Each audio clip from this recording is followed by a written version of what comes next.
Julie, can you just explain a little bit about your journey leading up to speaking to myself and the team at Consumer Money Worries? I lost my husband very suddenly, and we were happy, we were a family going along, and at the point in the life that we were at, we were nice and comfortable. We'd become able to afford things, go away more, start to put things in the house that we wanted to be surrounded with in our retirement and everything. And we came back off this wonderful holiday in Cornwall with some friends, and it was really a fantastic holiday. John had been ill and he did things that he'd never done before. He said things, it was like he'd almost got a new lease of life. And then 4 days after getting home from Cornwall, John was taken into hospital seriously ill. And then, unfortunately, 4 days later, he passed away, and my world was turned upside down. And losing a loved one is incomprehensible and is devastating. And to lose a loved one and try to deal with that, as well as deal with the aftermath of that must have been really difficult. It was awful, because I went to bed that night and I came back downstairs, and I then realised that how am I going to survive the rest of my life? How am I going to deal with all what's going to happen? And then each day a letter would come in the post saying this needs paying, that needs paying. The overdraft at the bank was not been sorted. We had a loan at the bank, and now suddenly I couldn't afford to pay that back either, because what was two people's money going together to do it was now just down to me, and I was the lower wage earner really. And each night I went to bed and I didn't want to get up, and morning meant that I had to face the day, and I didn't want to face the day because all these things were just going to be there when I went back to bed at night. I carried on going to work, and I suddenly realised that I had to do something, that I couldn't just sit and pretend life was all right. I couldn't get up and carry on each day as though nothing was different, nothing was wrong. So I went to work one day and I was very upset, and my friend that I work with noticed that I wasn't the same person at all, other than I'd lost my husband. She said, there's something else wrong, isn't there, Jill? So I told her, knowing that she wouldn't say anything. And she, unfortunately, was able to help me in giving me some information that I didn't know about that could help me with my money problems. Okay. And the incredible thing that I take from that is that recognising when someone's behaviour changes and being comfortable and confident in approaching that person to say, you know, what's wrong is so important, because whether you have money worries or whether you lose your husband or whether you are just feeling down and low and depressed, if you like, to live through that on your own and in silence is really, really difficult. And so it's, for me, it's so important that if somebody recognises that somebody's behaviour's changed, then they reach out to them like your friend did, knowing that then you've got somebody to kind of lean on and talk to, and that must have been a massive relief. It was, and I talked to my daughter and my son-in-law about it, and their advice was that it wouldn't help, it wouldn't be wrong not to phone these people, and that they could only help, that I'd got nothing to lose by phoning them. So my friend had given me this phone number, and I got up one day and I was going to do it, and I didn't. And I got up another day and I was going to do it, and I didn't. And about 4 days later, I decided it had to be done. So I sat on that chair there, and I had the phone in my hand, and I was shaking so much. And the hardest thing is to press those buttons, because the minute you've pressed those buttons, there's no going back. So I dialed the number and here we are. Okay. And it was me you spoke to? Yes, it was. And from, like you said, dialing them numbers is the most difficult, and by dialing the numbers you're almost admitting, actually, I need help. Yes. But once you'd done it and you was greeted with yours truly, how did that impact yourself? You answered the phone, and the minute you spoke to me, I didn't know you from Adam or Eve, but your voice just suddenly gave me an air of calm. In my head I thought, they're going to be able to help me. Here's a lady that knows how to sort things out, knows how to go about it. And the sound of your voice just made all the worries go away. And I knew I'd made the right decision. And I knew if John was alive, he'd have been proud of me. But it was so hard just to press those buttons. And I'll never, ever regret the day I did. And now we're 18 months on. Yep. And feeling okay. Yeah. You're going to have good days, bad days. I remember we spoke perhaps maybe a month ago, and you'd mentioned that you were now able to sleep. Mm-hmm.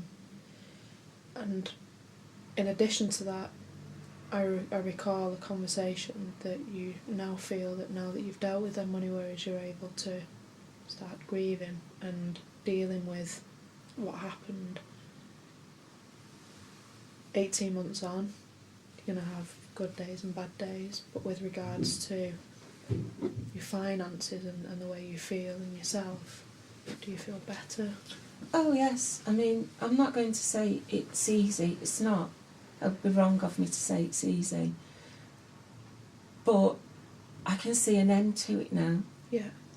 Before I was stood in the front of a tunnel that had no light at the end of it. Yeah. I could walk down it and it wasn't getting any brighter. And now I can see the light at the end of the tunnel, and I know I'm going to come out the other end. And it's only been through the support of you. Each time something came through the door and I just rang you and don't worry about it, it'll be sorted. One thing that I really pride myself on, and my team on, and Consumer Money Worries on, is that our job, if you like, is to find the best and right solution based on the best advice for that client's circumstance. That's our job. But our passion is different. Our passion is to support people, and I want you to know that throughout this 5-year journey, me personally and us as a team, we are here. If you ever have, we have a late night helpline now on a Monday, Wednesday and Thursday, and we're open from 8 in the morning till 11 o'clock at night. So if you feel you can't sleep, or you're worried about something, or something changes, if your wash machine breaks down, touch wood it doesn't happen, but if it does, I'll be coming for yours. yeah, I'll do your washing for you. But if that does ever happen and you just want or you need someone to speak to, we are there throughout the whole 5-year journey. Ourselves and the Focus team will support you until the end, and that's really, really important to know. It's interesting to know. I didn't know till the other day that you did late nights, because the hours of darkness in the evening is when you do all your thinking. You're busy in the day. If you work like I do, you go to work and you've got other things to do, so it's not on your mind. But when you come home and you've done the meal and you sit down and the night starts to draw in, then the cogs start to go around in your head. And it is then that you do need somebody to talk to. You do need somebody to be able to say, I'm not coping with this.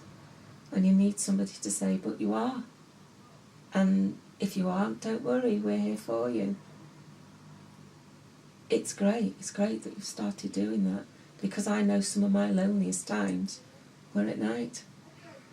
It's when I've suffered in the past, I agree. That's when it's kind of gripped me in the evening, and it's important for me that my team and I make ourselves available through them dark times. You know, we're not counsellors by way of mental health counsellors, we're not, but we can listen and we can respond positively, and we can give an arm around the shoulder, and if you do need additional help that is out of our remit, then we will make sure that we signpost and we support you with getting that support. We work with some incredible networks that we can transfer you through to have a more detailed conversation about how you're mentally feeling if we feel out of our depth. But we will always make sure that, you know, when you're on the phone to us, if you don't leave that phone laughing and feeling better, then we've not done our job, you know. Well, I certainly put the phone down that day, and every day after that I certainly felt better. It was like I'd been carrying a suitcase around full of bricks and rubble and everything in life that had gone wrong.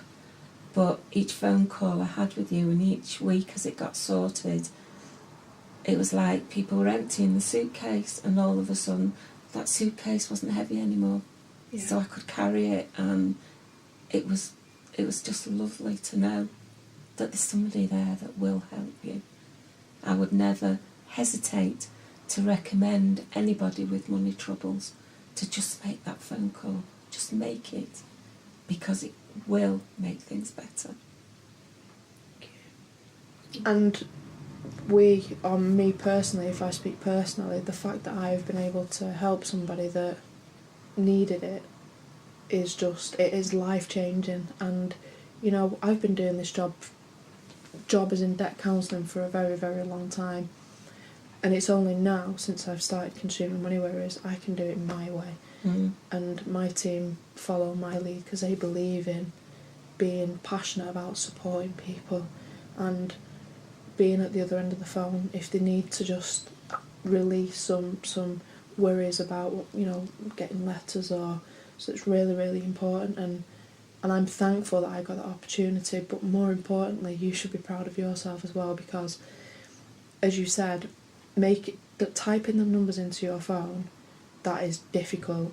But allowing me to answer the phone and have the conversation, that's even more difficult. You could quite easily have put the phone down, and you didn't. And I did think of it.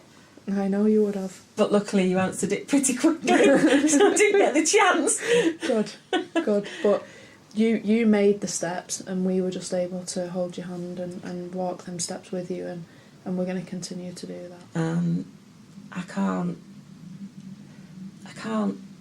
tell you just how much my life changed from that one phone call, knowing that I didn't have to handle all these people that were sending these letters, phoning me up, wanting all this money that I hadn't got.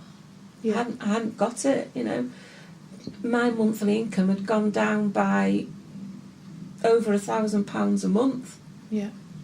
So how do you get yourself out of that mess?